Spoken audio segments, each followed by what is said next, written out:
Okay, so have you ever thought about running for office? Yeah, I think that's my next move. What? Yeah, that's my next move right there. On what playing field? I want to get into I think the easiest one to get in the door is like a councilman. And I think that's the easiest one to get in there. And I want to get in the door first. Mm-hmm. Once I get in the door, then try to climb that ladder from that point on. I'm saying though, what you bring to the table that ain't already there?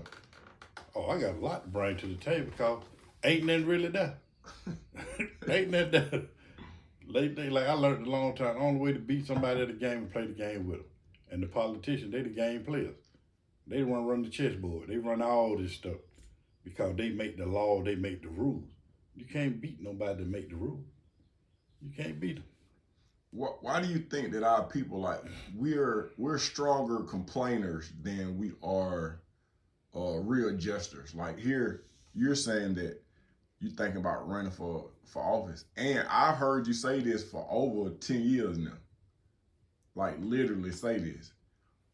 Why are we programmed to just be problematic or to always deal with defeat? And why aren't we more active in actually trying to make real change? That goes back to when we were talking about that Black history stuff. Oh Lord. Here we go, y'all. It kind of make you scared to do certain things because even your family be your worst enemy when you talking about elevating yourself. Mm-hmm. Because they going to hit you in the head like, well, I don't think you should do that. I don't think you can do this. Yeah. I don't have family members tell me like, BJ, well, you know, they going to be all in your bed and chat like, everybody know I've been locked up. Yeah. So I ain't got nothing to lose, you know what I'm saying? Yeah. I make my own money. So me running for office, I ain't got nothing to lose. Everybody know who I am. What would be some of the things? Let me ask you this because I understand what level you say that you would like to enter on. So hypothetically, if you just in charge of everything, but you can only change three things.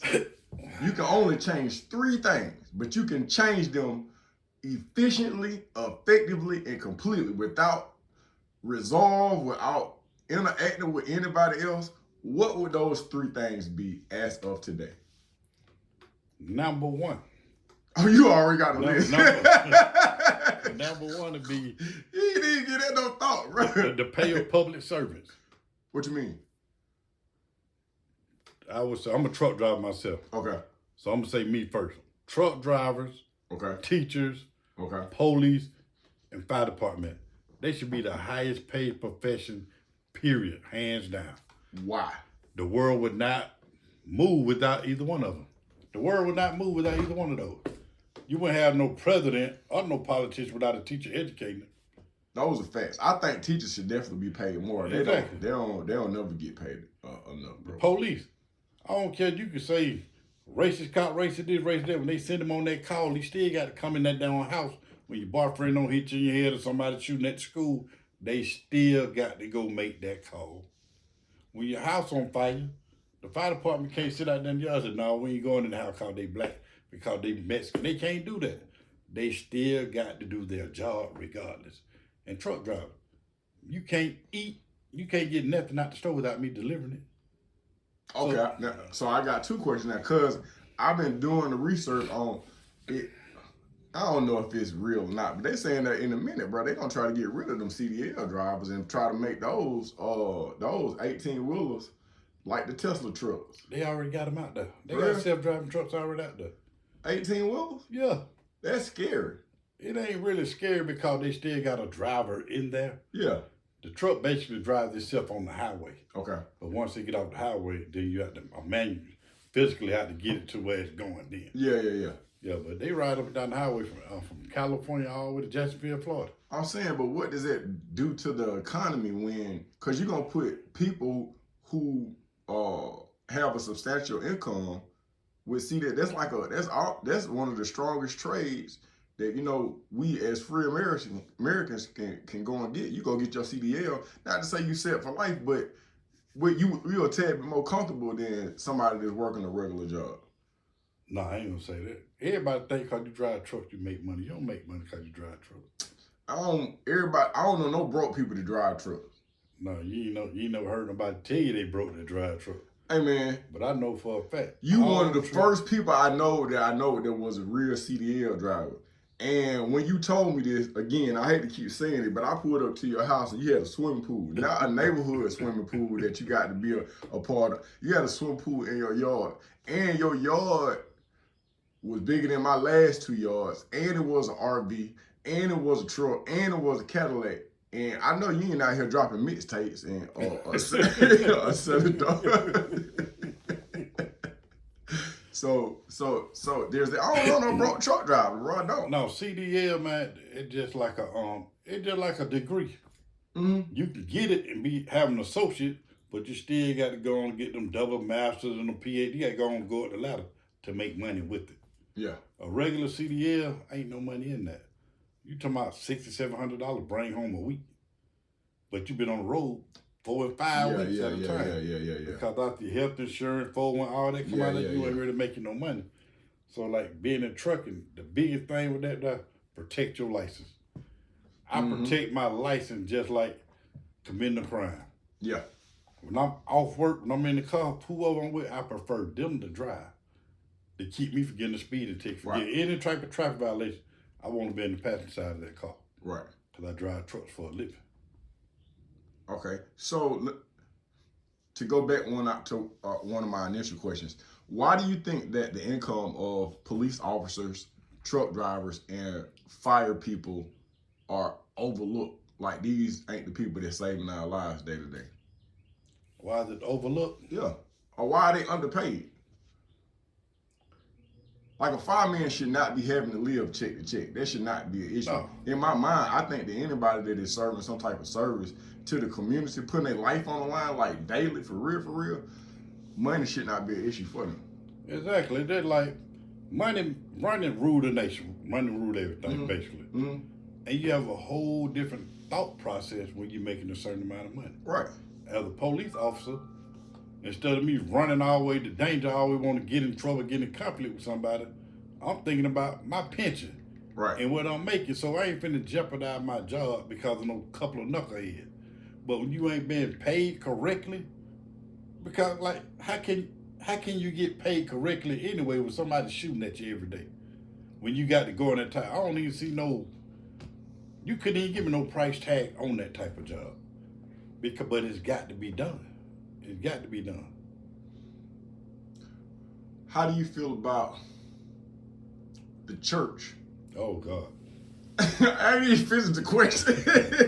Man, churches, oh, God. How do you feel about the church and how it relates to the community? That's the biggest hustle in the world. Really? Yeah, you know it is. I'm saying it's some good people out there. I ain't saying they ain't good, but they still a hustle. It's a good hustle move. You know. So what you saying is preaching itself is too like having a CDL. Yeah, they're like pastor pimping. It's like borderline. I even thought about when I was in that mind frame, I was getting over and manipulated. I thought about being a preacher too. Wow. I thought about being a preacher. It ain't nothing but the master of manipulation. I'm saying it seems like it's a special place in hell for a person who will mislead the people in the name of Jesus. Well, look, I learned when they used to say the world wouldn't be right without no lames. Right. And that's real. The preachers live by that. And people don't want to admit it because look at all the mega churches. Most of the mega churches are in the lowest income neighborhoods it is. True. They got the cheapest land. They don't have to pay no taxes. So why are they in the hood? Why you think the government want them in the hood? Mm-hmm. Every time you look at a herd of animals, they always got a top dog. Facts. Okay, you put this mega church in the hood. Every time something jump off of this all lives matter, we're going to talk to the pastor. He going to get everybody in line. So now that you bring it up, so because you name one thing, and that's making sure that the people who save our lives get paid effectively. So I don't know if this is on your to-do list, but how would you, I don't want to say reorganize, or how would you have churches facilitate their services to the community? Like, what would you change if you could change something about it? I don't think you can change nothing about church because they're basically private. Churches are ran by private entities. The pastor, he owned his church. They get a lot of government write-offs, though. Yeah, they get the government write-off to keep the people in line. That's why they don't have to pay taxes. When we need you, you come through.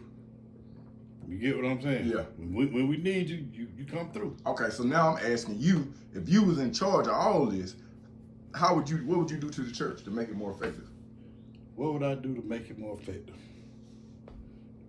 First of all churches would be tornado, what you call them, like tornado proof, or just like they'd be tornado proof, they'd be shelters. Shelter proof, yeah. Any natural disaster, the churches that in the community, they that's a good idea. Let people in. That's a good idea. By law, you got to get them that safe haven. Every church, you can't even be no church without having being a safe haven. Hey, bro, I like that one. I like that one. Because the community is the one that's supporting this church. Right. Why when the disaster happen, they can't get no help from this church. So that's a regulation. It got to be. Got to be a regulation, safe haven.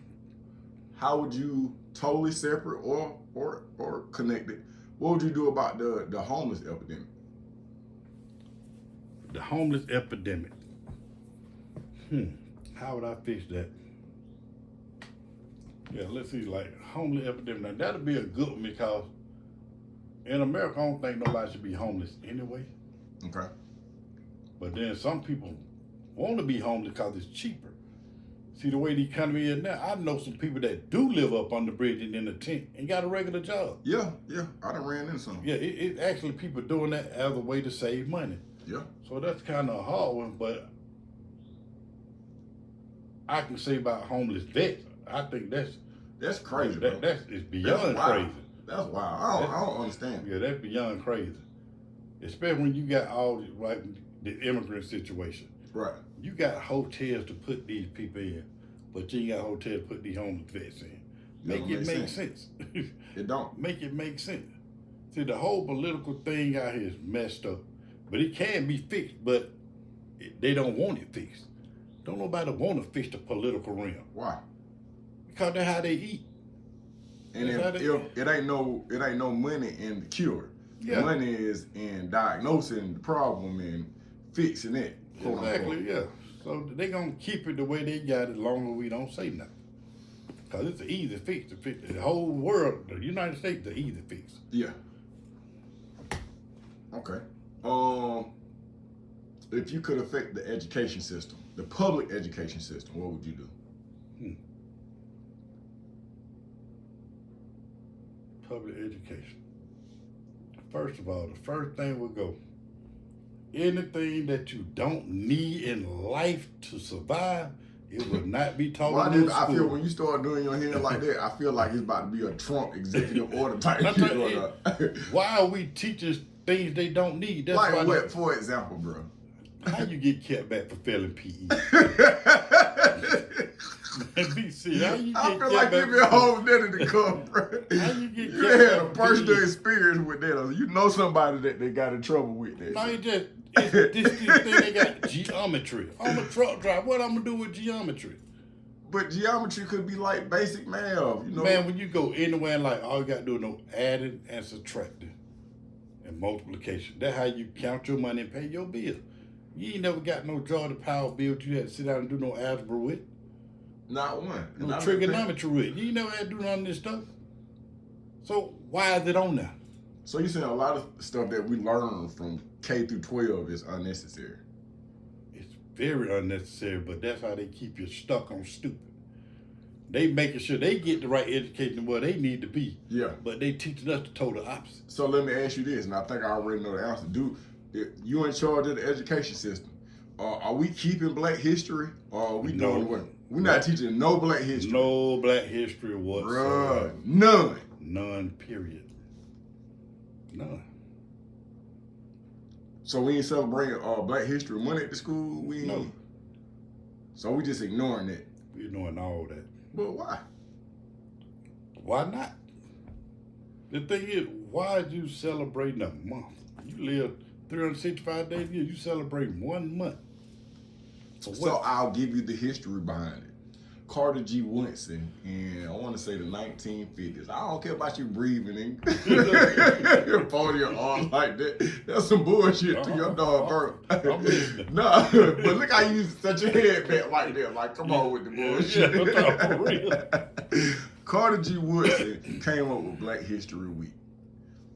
It was a week where we celebrated Black history, and it just evolved into a month, and now we have Black History Month. And it's a month that is used to identify some of the people in Black history that have, done some eventful things, and that have contributed to this country.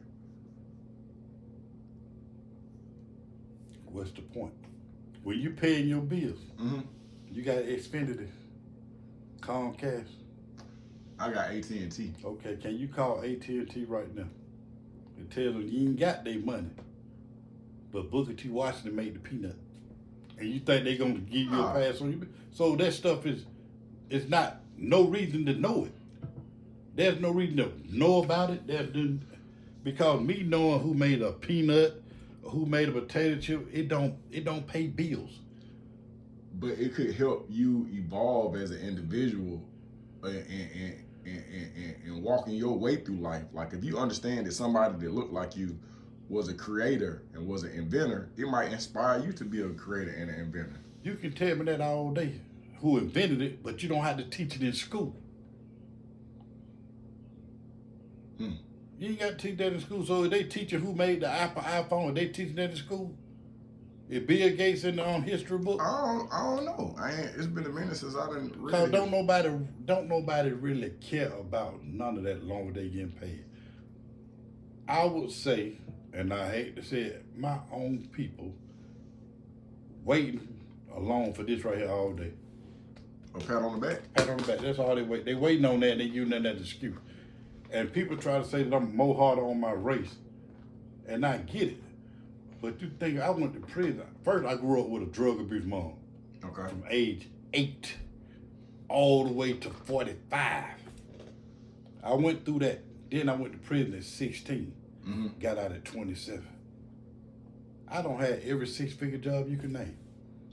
I don't have all them. I ain't got no excuse. I don't been through the jungle and back, and I still made it. But then you got a dude sitting over here telling me, I can't get a job, I got a record. Dude, you been locked up for child support. I got a platinum record. I keep a job. Yeah. I can't sit there and say, well, slavery did this to me, got me in the mindset of this and that. It's all about if you want it, you can go get it. So knowing Black history ain't going to change your mindset. It'll change your mindset to make you where you don't really want things and you got an excuse, because everybody look for an excuse. I had an excuse when I was, how old I was? I think I was in like 2nd grade. I'd get in trouble a lot in school. So they would take me to this little, like a special education class downtown Grady.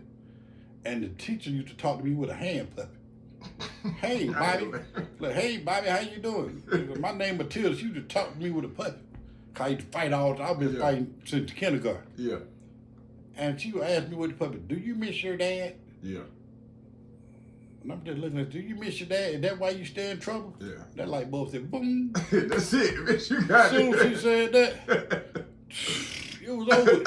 She gave me an excuse to get out of anything I wanted. Every time I got in trouble. That's it. I went to my dad over here. That's all you needed. Nigga, my dad died when I was 2. I didn't even know it. But they gave me a way out. And that's the same way you, that's the same way you Black history. Everybody got an excuse to blame it on the white man. The white man. And I can actually say, I don't have more white people help me than Black folk. Like you said, man, you've been having these conversations for years and years about how I want to move, how I want to help my people. Yeah. It's been my own people talking, man, you can't be doing this, you can't be saying that, you can't. It was my own people saying it. Them the only people that were talking down on it, Black people. All right, let me see if I can't get you in some trouble. So, as the person in charge, and you're the only one in charge, how do you handle the transgender and the LGBTQ community? Like, what special advances do they get? What provisions do they receive? Nothing. I'm saying they get their own bathroom though, right? Yeah, they can definitely get a bathroom. I'm 100%. Yeah, they can get the bathroom. Because my thing is, you be who you want to be. Right. But what you're not going to do is try to make somebody else see it your way. Okay. So you can't tell me, I'm a transgender, da-da-da-da, I needed it. But then I tell you I'm a man, and you don't understand where I'm coming from. Mm-hmm. See, that's where the divide come in. Do what you want to do. I don't care. But you're not going to get the special privilege. The only reason you'll get the bathroom because you don't need to be going to the bathroom with nobody's child. First of all. Okay. I don't believe So I'm it. saying, so a person that is a born man but identifies as a woman, they should go to the bathroom with the men, the women, or their own bathroom. I give them their own bathroom. Because I would say give them their own bathroom because it might be some men that might be uncomfortable with him and they're watching them use the bathroom. Okay, so then a person who's born a woman who identifies as a man, do they too get their own bathroom, or do they have to go to the bathroom with the men or the women? They have to go in the bathroom with their kind of people. What does that mean? If they're transgender, the bathroom will say, girl, So boy, transgender. so all the transgenders go to the same bathroom, Yes. whether they was born a male or a female. They seem to understand each other.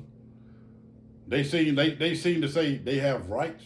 They want to be treated equally. Okay, so what if a person identifies as non-binary? I don't even know what that means. All the word they done made up. I don't understand it. I'm saying you got they, them, those.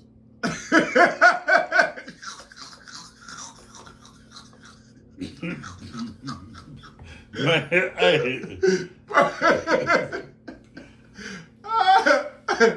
Bro, they look with priceless. I'm saying, you in charge of everything, bro. I'm just trying to make sure everybody got equal right, bro. It don't sound like... I would give them that.